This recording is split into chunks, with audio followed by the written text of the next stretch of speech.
Subscribe Goya Show. Dhugaawwaare midhaannee miti beek miidhamne mul'anne nuti ilmaan Oromoo hin kenninu beek biyya abbaa keenna qaalii deebii hin qabne itti kanfalanne hin lakkifnu beek waan namaaf ajaba lubbuun takkittuma yoo baate miliqa. Faarsituun alagaa nurratti dhiichistus nami lamin du'u aanaan urii taate qalbiin namaan gu'u bar dhugaa awwaalanii sobaan gulufanii dhaloota duuba dhufu maaliin utubanii jiraachuuf dhalannee jiruun lakkuu taate lubbuu waaqii huumetti harka namaatiin baate kana garana nyaate. Sobilaphee dhiibee dhugaa gufachiise waaqi guddaan roobee burqa xinnisiise arda jila qotuun na dallansiise foon namaatu nyaachuuf jechi nammee qattalbee qarata sangaanu barqote data kan qabne maaliin bitata warqabu fuulaan dhiqata. Dhuga soquuf bu'a ba'i feet fooqi feet biyyee gubbara fi adoo dhugaan jiraatte sila aanulee dhumata nami adoo dhugaan jiraatte sila qilintoo dhumata sabi. Harki fin dhiqu beek marroo wal dhiqa waan addunyaa tana waan na ajabe jira laftan irra bujachu moo dhaloota ilmee namaatti nam dhibe nami yaa waaqayyu salphise ka du'e boonnu moo ka jiru gaddina dhiiroma mirga wal sarbina. Khamiilli caphelleen akka capheen okkolaa namu onne qabuun diin isaaf fokkora nu nam guddaa waliif malee sabu waaqii waliin dhale Oromoo waan hedduu qaba tokkummaa qabaachuu malee jibba jaalaltiin hin baaftu humna teennallee halaallu laafa keennallee ol kaafnu harka wal qabannee tokkummaa keenna ijaarru.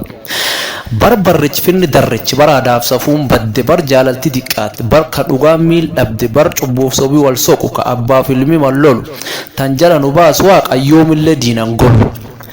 Milli mata nooqu harkatti hooqa malee sangaan bibiraatti mar'atu biyyuufiitti mar'atu in barooda malee Oromoon makiina qaba makiina afuuraan deemus kunu laali fardi qaba in gulufa gartee gurbaa qa'een duruu abbaan mala taliiban tan nakkeen gurbaa lafti liiban dansatana lafaaf jennee lafeteen cabsine daanga keen dhiiraan ijaarree akka gundoo dhoofne marsine osoo tan cufa arganu dabaaf cubbuun nu rakkise. Laf liiban ciimna biyyeen teenni warqii nam dhugaa fokkolu sun gargaarsi rabbi akkam pooliibsiti lafti liiban ballootana seenaan goota akkam daba jaalalsa bisaatiif qaba dhiiri biddaan dhowwa warri liiban dheer lafa lafti liiban lafan gafa mormiin qabdu hormaaf dhalaan laf balloo keessi qabbana laf dhiira dhalaa mitire daangasa dhiiraan ijaare warri liiban warra akkana. Akkoofiitti malee akkollaattiin bulu obs dhabee gololee rakkinnaaf qaawwinuru yoo dhiigin ta'in sossobbiin ormanu furu ijjigartiin garsiisanii waan ati feessin barsiisanii. Amantiin kutaan qabu hin qabnu jedhe gooticha boru dinnee sunnam doolariin hin binnee fakkaatee orminu jibbee Oromoon maledduu qaba shimalaan ofirraa hiddee. Lafteen nu abba taateen nu abbeera taati arda Afrikaa keessa Oromiyaan naannoomi namu ruma dhalate ruma guddate lubbuu waan hundaatu diqqoof guddoon qabdu tanamaaf bineensaalleen agum diqqa gubbayaati akkam lubbuu waaqi uume bilaa shabbaati. Oromiyaan ballootana daanga namaan gargar qaba laf dhiiraan ijaaramte Oromii akkamas dhaqqaba qaalisa itti kanfala booranaaf bareentu jedhe maqaan qoode gargar qaba Oromoonu angaf qaba angaftichi booran kana booranni sabboof goon qaba aadaaf safuu jabduu qaba Oromiyaa guddoo tanas laf liiban tanatti hangafa.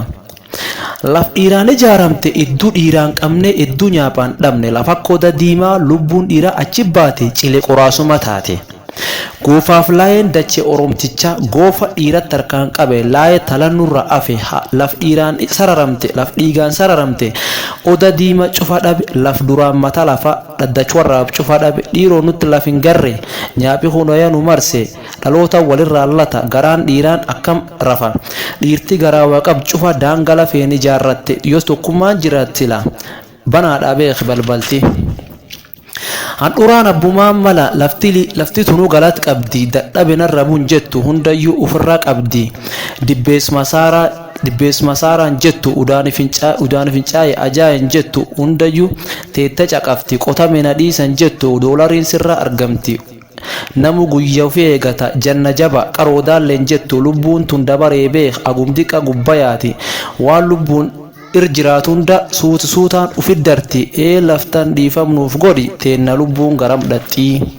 Walalichi asirra dhuma yoo diqqonaaf obsita waan guddoon isanii dhufa warri aadaaf safuun bultan hundinuu qumbinaa tufaa qopheessaa walaloo ambura obduuf diida.